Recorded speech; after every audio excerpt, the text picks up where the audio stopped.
Bleeding purple and gold. From the heart of Los Angeles, this is the LakersNation.com podcast with your host, Trevor Lane.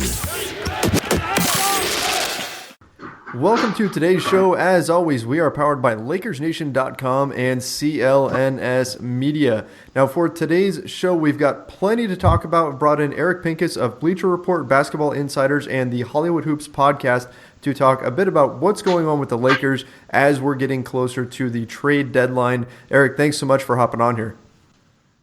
Of course. Thanks for having me, Trevor. So you recently wrote a piece for Bleacher Report about the Lakers potentially pursuing DeMarcus Cousins and Paul George because there's been word that LeBron James may not be all that likely of an option for them. And you even addressed possibly adding them at the trade deadline. Can you tell us a little bit about that and kind of what the rationale would be there? Well, I think plan A is still LeBron James, and that's probably going to be plan A until LeBron says no. So I don't think they'll do anything that gets in the way of that. But that said, at the deadline, there are two targets that they could look at. I don't think they would get both. But Paul George with the Oklahoma City Thunder, they've been struggling over the last 10 or so games, though they've sort of figured it out. They've been climbing in the standings. So I think he may be more of a long shot. I don't think the Thunder bail out on Paul George and Carmelo and Russell Westbrook, and they try to make a playoff run. But there's a real chance that Paul George opts out and leaves. And I think they are aware of that, and they have to be cognizant of that and try to gauge the temperature before the deadline. But the fact that they're starting to pull it together, I think, suggests they would stick with what they're doing. But the Pelicans are a different story because they're just at about 500. They've won a couple or so, and they're playing a little bit better. They're getting healthier, and maybe they climb. But if they don't climb, they're looking at DeMarcus Cousins. And the challenge there, they don't have any real means to replace DeMarcus Cousins. It'll be Anthony Davis and no cap room, so they'll have about $8.5 million to spend to try to get another piece. But you're not going to replace DeMarcus Cousins with that. You got to get lucky in trade or the draft. And really, the Pelicans don't have a lot to offer in trade other than Anthony Davis, and they clearly don't want to move him. So if they struggle, I mean, obviously if they start winning and they climb just like the Thunder are, maybe that goes out the window. But as they get closer to February 8th, the trade deadline, you have to wonder, do they want to replace Cousins? And if they do, because they don't want to lose him for nothing, if they could get two starters for him, like Kentavious Caldwell-Pope and Julius Randle, both guys who they can have leverage on in that the market will probably be about $8.5 million, the mid-level for Kentavious Caldwell-Pope this summer, and Randle. Really, there aren't a lot of teams with cap room, so that's really going to be the going rate. They'd have the ability to overpay those guys, not a lot, but they've paid them 11, 12, a reasonable chance to keep them. You're replacing DeMarcus Cousins, who you might lose for nothing, with two legit starters, and maybe you throw in a Zubats or some draft considerations. Maybe you go crazy and include Ashik and Deng and do some bigger giant trade. I just think there's a lot of fertile territory if those two teams decide to trade. But clearly that would be on the Pelicans. But Randle, KCP, I don't know if they figure into the Lakers' future plans. So they're not really giving up anything that would get in the way of chasing after Paul George to add to DeMarcus Cousins in July or, as I said, plan A. And then there's a slight advantage in that DeMarcus Cousins has a cap hold, which is the amount that he takes up as a free agent. He would take up about $27 million, and then the Lakers could pay him $30 million this summer. So they would actually gain an extra $3 million in spending power this summer, which would go towards chasing, like I said, LeBron or Paul George, and that might help them keep Jordan Clarkson in the mix. So just a lot of math, but something to keep an eye on. And if you're a Lakers fan and you want any of these things to happen, you probably want to root for the Pelicans and the Thunder to just completely plummet in the standings. So from the Lakers' perspective, it would appear that would be almost a no-brainer to make a move like that, because then you're giving up pieces that you probably weren't going to be keeping anyway. You're getting, say, DeMarcus Cousins in to give him a look at your organization and kind of bring him into the fold a few months early before free agency even opens up. and you're giving yourself more money to play with in the summer so that you can chase after a Paul George or a LeBron James and say, look, we already have DeMarcus Cousins here. Come play with him. He can tell you about how great the organization has been and all of that. So is that something you expect to see Magic Johnson and Rob Pelinka realistically pursue as we get closer to the deadline here? Well, I don't think they're going to give up anything of true value that for someone they believe they have a shot at in free agency. So if they really believe that Paul George is going to come, you don't trade Ingram, you don't trade Ball, you don't trade Kuzma. You consider a first if it's the right, with protections, but they can't trade a first for a while anyway. So maybe a first, but you really wouldn't give up a lot.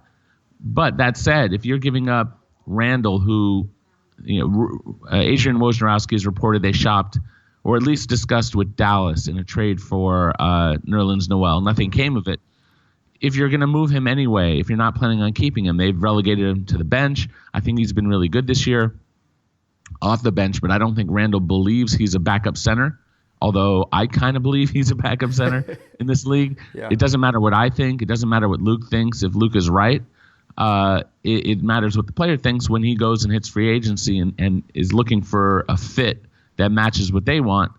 Reality of who they are doesn't matter it's where do they stand in their shoes, and Randle would like to start, and he believes he's a power forward. So, and then the case of KCP, that one's a little trickier because, and I talked about this yesterday on our Hollywood Hoops podcast.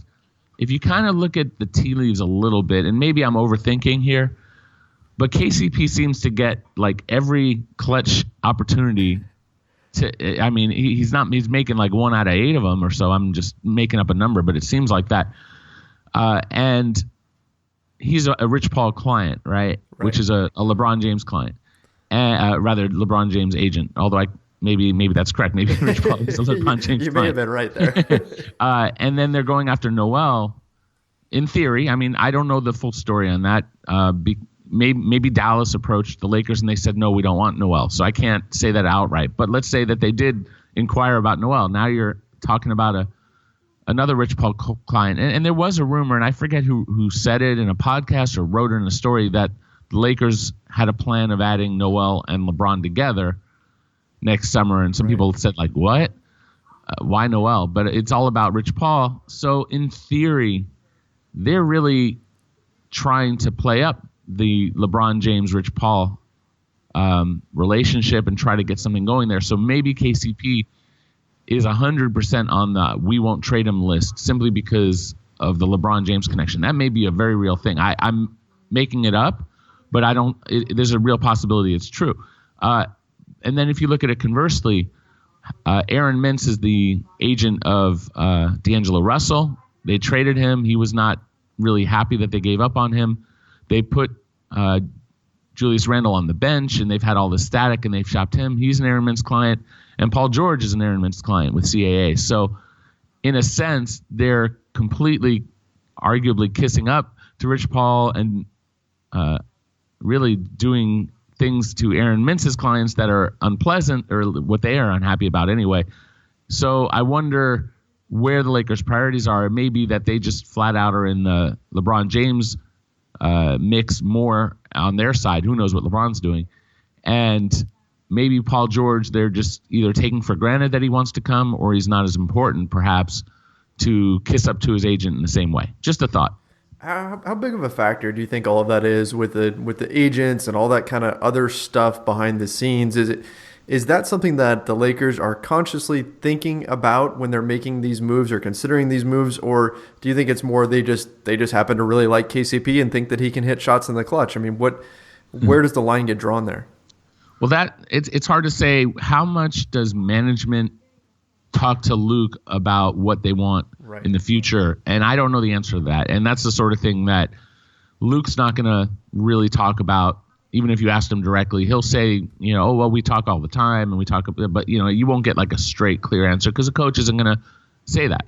And Magic and Rob are going to say, we let our coach because that's what all GMs say and that's what all coaches say. So you're not going to get a straight answer. I would have to really dig in and see if there's someone in the organization who would tell me in an unofficial capacity. And to date, I haven't really pushed that angle. But I wonder as well. And I do know that coaches know the plans to a degree of what they're trying to do. Brandon Ingram is getting minutes, pass or fail. Like they're letting him go through things. And last year he was, once they started him, they stuck with him, and he struggled at times, and this year he's struggled at times, and they're fine with it, and they're letting him have that rope. Obviously, they're playing Kuzma 40-something minutes in certain games, but he's earning it, and there's no way you can look at Kuzma in the way he's playing and say he doesn't deserve that. Right. But they're not giving the same opportunity and the same minutes to the other players, and you could say it's production-based, and it probably is. And it may be just rotation, Luke looking at the rotation, and I agree in concept with a lot of what he's done. I don't agree with all of it, but I like the idea of having how it originally was, where you had 3 scorers on the bench in Randle, Clarkson, and Kuzma, and then you finish the game with the best combination. I didn't like the starting lineup because I thought they had some real shooting and spacing problems with Nance and Lopez. Yeah. But I got the concept that the Lakers were probably a better team over 48 minutes because they weren't as good over the first 4 or 5 minutes of a game and the first 4 or 5 minutes of the second half. They're better for a total of 48 minutes. I get the idea. I don't know if it was perfect how it was, but I understood it. And you have to wonder what chances are being given to Randle, where everyone started almost except Randle, and even Clarkson started the other day. Are these decisions that are made because he's not in their plans, and maybe he feels that, and maybe there's some, Andrew Bogut made some comments that some of the players are, having a hard time because of the max plan. He didn't say it in those words, but the max plan that we've all talked about. Mm-hmm. But it's not me and you. Luke sort of blamed, in a sense. I don't think he blamed, but he pointed at the media and what the guys are reading. But it was Magic and Rob who kept hammering 2 max stuff. Usually that's my job, right? I'm the one who's going to speculate and say, hey, the Lakers can get two max slots. But it shouldn't, you didn't hear Mitch Kupchak to a degree, although even he did it to a degree, but not the same degree, where Magic and Rob, it was like a mantra. And the fact is that they don't have 2 max slots yet. They would have to make difficult decisions that probably include Randle, probably include Deng, if they can find a way out of Deng. And we could talk about how a little bit later. And then, Clarkson, they would have to trade. Probably 2 of 3, if not 3 of these, 3 of those guys have to go. And I'm writing about it. Other people are writing about it. People are talking about it. And these young guys they're not stupid. They're intelligent young men who maybe they don't understand the business of basketball as much as someone like I might, because of all the years I spent doing it. And but certainly some players do, like Chris Paul does, and there are guys who have been around the business long enough to understand how it works. But I don't think they understand it on the nuances, but I think they understand the big picture. And there's a real chance they're not a part of it, and that's going to impact them. Sure. And if you look at this whole situation, just to talk about Randle for a moment, if you look at it from his perspective, you can totally understand why he would be so frustrated. I mean, he spent his summer getting into tremendous physical shape so that he can play more minutes at a high level. That was the big complaint about him, was that he didn't have a gas tank that would allow him to play major minutes and play at a high intensity, high energy level. And so he spent his summer getting into shape so that he can do that. And now he's playing less minutes than he did last season. He's asked to play a completely different role as a backup center. And I mean, he's playing really, really well. He's been one of the best players on the team. Statistically, he's been the best center on the team. And yet, as you mentioned, he isn't starting. Now, I don't think this is much of a factor, but you would know here. There is a small benefit to Randle coming off the bench in terms of his qualifying offer. It's actually lower if he comes off the bench than if he is a starter. I don't think that's that much of a factor because I don't think it's that relevant. Do you see that being a factor at all in the Lakers' decision-making process? Yeah, you're talking about the starter criteria for the qualifying offer. Now, yes. It's important to know, that ultimately his cap hold is the same regardless. So he's going to take up $12.4 million as a free agent, as a restricted free agent. So whether they give him a qualifying offer of it's not even a huge difference, but let's say I have to look up the exact figure this year because it adjusts every year. His qualifying offer is 5.5 or 5.6, 5.6 right now. I think it would drop. I'd have to, just off the top of my head, let's say it's 4. Let's say it's 4 or 5. It's 4 something. Right. Definitely. So, and I'm not looking at it. So, it would save them in theory $1 million, only if he accepted the qualifying offer. So, when restricted free agents accept the qualifying offer, which it would actually be the best case scenario, in my opinion, if Randle accepts the qualifying offer and stays for $5 million, 5.5, whatever, that's how much he takes up once he signs that offer. That's how much cap space he takes up is his salary. Unsigned, he's 12.4 regardless. But most restricted free agents, they explore the market and they push, and they usually have to wait, and then they finally get an offer from someone, or maybe they don't. Like Alex Len, he took the qualifying offer really late for the Phoenix Suns.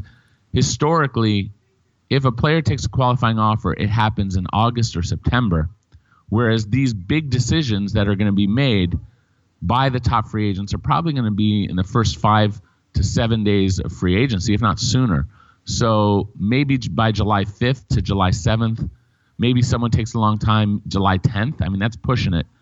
So the Lakers wouldn't get that extra benefit of $1 million in cap room if Julius Randle takes the qualifying offer in August, when they have to make these difficult moves in July. So I don't think it's really necessarily a relevant thing. I know a lot of people have asked me about it, and just looking at the starts, if he doesn't start, I think 41 games, and I'm not looking at the exact criteria. Pretty sure it's 41.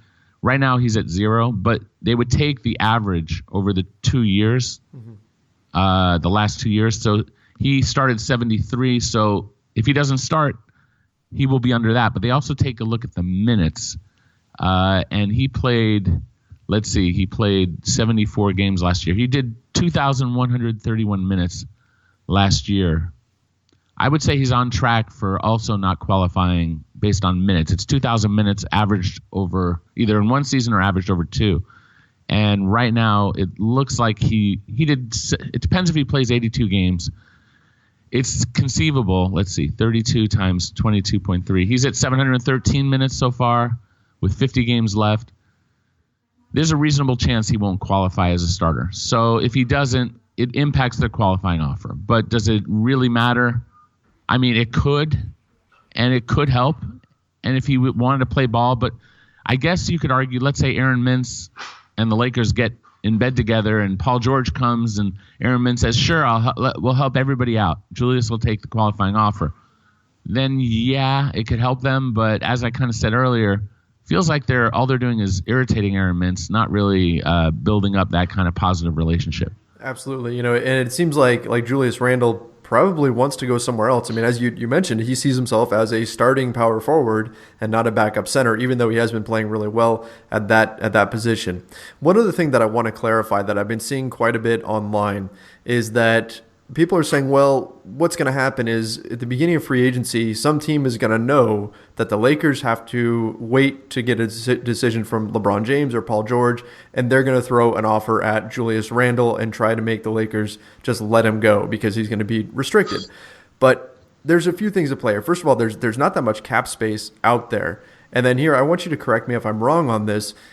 Free agency may begin on July 1st, but contracts can actually be signed until July 6th.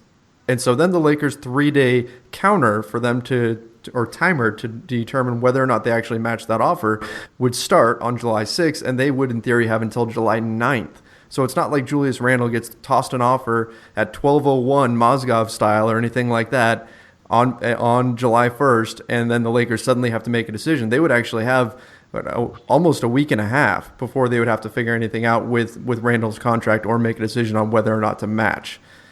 Is that all right? Am I reading that the right way? Yeah. I want to make sure it's not. Is it? Did they change it? I have to check. I mean, they changed the rules so much. I want to make sure it's not 48 hours. It's either 72 or 48. I want to double check that.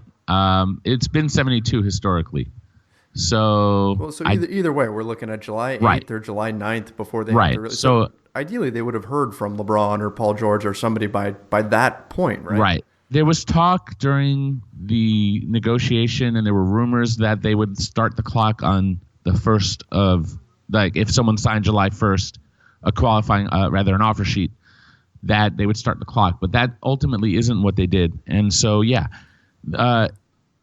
what we've seen is, and this happened with KCP, is a team will pull their qualifying offer and make the player unrestricted. If they're really worried about that, they don't have to issue the qualifying offer. They can make it, let him go unrestricted, and then it's a non-issue. Or they could just decide, okay, we won't match that offer. And then again, as you pointed out correctly, there are not a lot of teams with cap room. So the offer that Randle would probably get in that window of time would be a team's mid-level of roughly $8.5 million starting, let's say a 4-year deal. I don't know if the Lakers would match that or not. But if they did match that, that would actually open up cap room, because unsigned, he's 12.5. Right. Signed at 8.5, he's 8.5. So they would actually save $4 million. And so there's a lot of ways to look at it where maybe Randle signing an offer with someone else and them matching is the best choice, because it doesn't really matter what Randle ultimately wants. In restricted free agency, it's up to the team, and they may value him. I mean, as we talked about, it sounds like they don't on the same level as he would like, and I think he would love to stay if he was able to do the role that he wanted to do and get the money he wanted to get. You know, he's got his family here, he's got a kid now. There's a lot to be said for staying a Laker, and I'm sure that if they paid him right and gave him the role that he wanted, the minute he wanted, he'd love to stay. But right now, it just doesn't feel like that's happening. But he's super valuable for the team with what he does. And I would argue the reason he is so valuable, the reason he is so efficient this year, is because he's playing up against second-line guys, and he is in so much better shape so that he can really go full bore, and he's going shorter minutes, so he has even more energy to go full bore. So you're able to see him play a level of defense he has never played in his career, probably in his life, to be honest, because He didn't play this level of defense in Kentucky, certainly not as a Laker, and I doubt he played any sort of defense when he was a kid, because at that level, you really don't. When you're Julius Randle and playing against other non-NBA players, and that was a shock for him when he got to the NBA and was playing against grown men who were bigger than him, and he was about as strong as anybody. But he's had a great year, and I think part of that is the role. But like I said, it doesn't matter the reality. The reality is, for him, what he believes and what he wants and the decisions he makes. But then again, he is restricted, and none of that may matter in the end. Depends on the Lakers and how they want to handle it. Certainly. And you know what, if your numbers are right there, and Randle signs a 4-year, $8.5 million deal, I would have to think that that's a pretty good value for him. I mean, that I would think that would be a number that the Lakers would like to hang on to, but we'll see. It's going to be a fascinating story to watch unfold, to see what happens here with Randle. Before we wrap up here, Eric, it was a few weeks ago, maybe it was even a month ago, you put out an idea. And I thought this was just brilliant, because the Lakers have been, or the big topic around the Lakers has been, what are they going to do with Luol Deng? I mean, we're starting to hear that they're not able to find a taker via trade, that teams are wanting multiple first-round picks. They're wanting one of Brandon Ingram or Kyle Kuzma or Lonzo Ball, which they're not willing to part with those things. So trying to find a new home for Luol Deng is very difficult, and so that means that this stretch option might become the way that they go. And you put out this interesting idea of, rather than just stretching him, actually extending his contract and then stretching him. And at first glance, when you first read that headline, you just think, what? That can't be right. Why would you extend Luol Deng's contract? But then when you read it, it's actually extremely, extremely insightful. So can you explain a little bit about what that strategy would entail? And if you've heard anything about how realistic it is, would the NBA even allow the Lakers to do something like that? Well, that's kind of the question. And the basic idea of it is that they can stretch Luol Deng this summer, period. And so he has 2 years left at about, call it $37 million. And so they can stretch that $37 million over 5 years. And let's say it's about 7.5-ish per year. So for 5 years, you're giving away $7.5 million in cap room, which is definitely an option for the Lakers. It may even be the most likely option. And so instead of paying him $17 million-ish, you're paying him $7.5 this next year. So it opens up about $10 million in cap room. So that's a possible tool that they use to get to the max money to give two max guys. That and probably losing Jordan Clarkson and Julius Randle. But that said, my thought on it was they changed the rules of extension so that you can sign an extension a little bit earlier than you used to in the previous CBA. So Randle will be eligible for an extension this year, and there's no rule that says an extension has to have guaranteed money. So let's say they extended him for 3 years at doesn't even matter the number, right? Because you guarantee zero. If you were to then say, well, now he has a 5-year contract, and so if you stretch a 5-year contract, it's 2 times plus 1, so that's 11 years. And so now that number drops down, instead of about 7.5, let's call it 3.5. I'm very loose numbers here, but just the idea of it. So they would save an additional $4 million in cap room, and it would cost them nothing to do so. But then you ask the question, would the league allow that? And there's like a general prohibition clause where they can declare anything they want, circumvention. If they feel like a team is breaking the rules through a loophole, they can just say, you know what, that's pushing it too far. But if they were to give him an extension that was fully guaranteed, there's no reason at that point, even if they cut him, where they're paying millions and millions of dollars, they would allow that to go through. There's a line somewhere in the sand where, let's say they gave him $3 million more or $6 million more. So in other words, it would be a partial guarantee. So let's say you give him like a $30 million extension, of which six is guaranteed total. Now you stretch that amount, and those numbers could creep up to $3.5 million. Even if the Lakers were paying $4 million per year over 11 years, it's kind of like the Bobby Bonilla concept. If you follow baseball at all, he's still getting money. I think frozen from the Mets. For like 25 years or something like that. Right. So it's the idea of taking advantage of the rules. There's a loophole there. If you probably have to guarantee him some, also because from an individual perspective, it's better to have money in your hand than it is to spread it out over time, because then you can invest it. And he's making so much that it's all at the the highest tax rates. So there has to be a reason why Luol Deng would defer that money. So they have to pay him something, and some would say it's not enough, and some $1 million per year is not enough. Some would say it's fine. It depends on. Is he expecting a 2% rate of return or a 20% rate of return on his own individual investments? I don't know what kind of money Luol Deng makes, but I do know the league withholds some money, that there's plenty of taxes, especially with the new tax laws. He is only going to take home about, let's say, half of whatever his gross is, maybe a little bit more, but let's say it's half of of whatever money he's going to make. So you look at the net and what he might make, and the Lakers would have to negotiate with Deng. They would have to negotiate with the league to make sure it's legal. And it's a theoretical way of opening up $3 to $4 million more in spending power.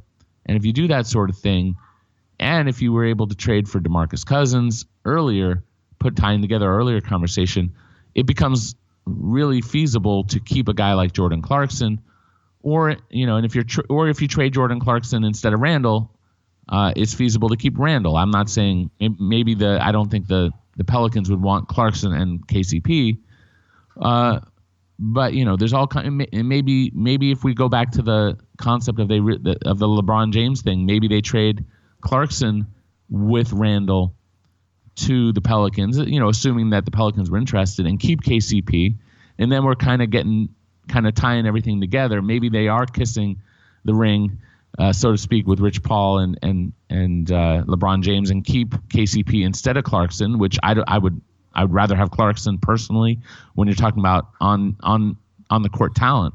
Right. But maybe he's the guy who goes out. Maybe that's someone who appeals more to the Pelicans. He's under contract. He's got a reasonable contract.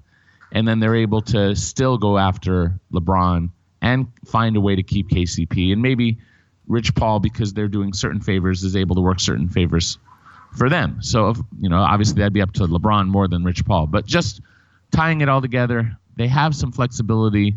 I think they've overplayed their hand just a little bit, and I think it's seeping into the locker room. And it's unfortunate, but it's reality. This is a business, and the Lakers are not a championship caliber team, and they're trying to figure out how to get there. And I don't think everyone on the roster right now is going to be there if and when the Lakers get back on top. Yeah, I mean, it's going to be impossible for them to keep this entire team together and assume that it's just going to grow into a championship team. There's going to be changes that are going to have to be made here. Now, when your article came out about this whole Deng thing, extending him and then stretching him, a lot of people said, well, wait, why would they want to be paying Luol Deng 10 years from now, 11 years from now? Why do they want that still on the books? But I think one thing that people are overlooking is that we can't assume that the salary cap is going to stay where it's at right now.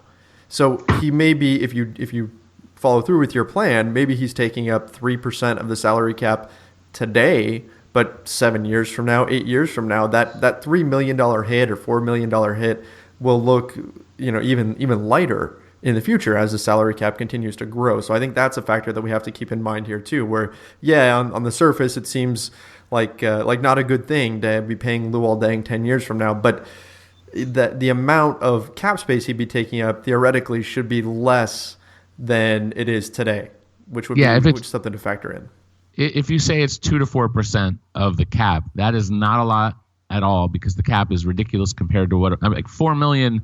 If you go back when the cap was 50-something million, that's a bigger number. That's a bigger chunk. And I think, it depends on, I don't know how the Lakers look at it. I know that some NBA executives look at contracts by percentage of cap, and they don't look at it as the number itself. Like, the number doesn't matter. It's this player's taking up 20%, this player's taking up 5%, et cetera, et cetera. So it's really not a lot of money. And whose money is it? It's the Buss family's money. It's if you're a fan, it's like a theoretical, no, they shouldn't be doing that. But let's be real, it's not your money, and it may not impact them negatively at all. And the truth is that once they get over the cap, let's say that the Lakers spend this summer and they get 1 or 2 max guys, and now they've got for the next 4 years let's say they get Paul George and they have him for 4 years after this. They're very unlikely to be under the cap at all over that period of time. So an extra however much, $4 or $5 million, $3 million spent in cap space doesn't even matter. Now, it might put them into tax territory, but then again, the Lakers are not going to be that limited in that there are some limitations to being over the tax. But if the Lakers are really going for it and are a playoff team, they're probably going to get into the tax. And I just don't see it as significant. It's only significant from a purist, idealistic point of view. From a reality, it's just not that significant. Right. And from Luol Deng's point of view, not only would he be making a little bit more money, but he'd also be getting himself his freedom from the Lakers. I mean, he'd be able to go sign with another team if they were to waive and stretch him, which would allow him to continue his career, because it doesn't appear that he's going to be seeing any minutes from the Lakers anytime soon. Right. And I don't know how many years he has left in the NBA. I would think that next year he would get at least, call it $2.5 million minimum salary somewhere to be a vet, to play, whether he plays or not. I think there's a job for him out there. Guys age out and it gets harder and harder. But with two-way contracts, I think that opens up an opportunity. I think there are more roster spots now than there used to be, because teams are going to 17 instead of 15 players. And so you're not like losing out on developing a kid because you've got Luol Deng on your roster. And I think on a playoff team, I think that he would be valuable to have, or on a team that's kind of in the middle of the pack, that's a playoff team, but like a 5 to 8 level. If you put him on the Timberwolves, you don't think that Thibodeau would have use for Luol Deng? I mean, I'm not saying that the Wolves want him, certainly not at the price he is right now, but I could see him having a spot there. And so now that's more money that you can argue in his favor. And I do think that the Players Union, if the league tried to get in the way of it, I think the Players Union would say, look, this is a guy who's not going to make a lot more money. He has an opportunity to get more money in this may be it for him. How can you get in the way of that? And so that's why you have to throw a little money in Luol Deng's direction. I just don't know how much. We'll have to wait and see how that unfolds. And if the Lakers, if they can trade him, they'll trade him. But I mean, there are reports are saying they've given up on that. I mean, if you can buy him out and stretch him, be it for 5 to 11 years, I think that's the preferable way to go, other than shelling out a ton of money in paying a team $3 million or $4 million or $5 million to take him, plus a first round pick or two and a good talent, giving up Zubats or Josh Hart or something that a piece that they'd like to keep, doesn't make sense. Might as well just pay out the money. Yeah, agreed. It does seem like that's the way things are headed, and we'll have to see exactly when it happens. It most likely would be next summer. But yeah, it appears that Luol Deng, his time with the Lakers will probably be up. Of course, if they don't end up landing a major free agent, then there may not be reason to do it. It may be just that they need to wait it out. We'll see. We'll see what ends up happening here. Well, Erica, I think we've covered a ton today. Certainly appreciate your time. Appreciate you coming on here and going through all this stuff. Things are definitely heating up as we get closer to the trade deadline. And of course, the Lakers are always an interesting subject to talk about whenever trades are coming up, especially with Magic Johnson and Rob Pelinka at the helm, because you never know what they're going to do. So appreciate you coming on here and giving us your expertise. All right, Trevor, anytime. Enjoyed it, and always insightful questions. So appreciate you having me on.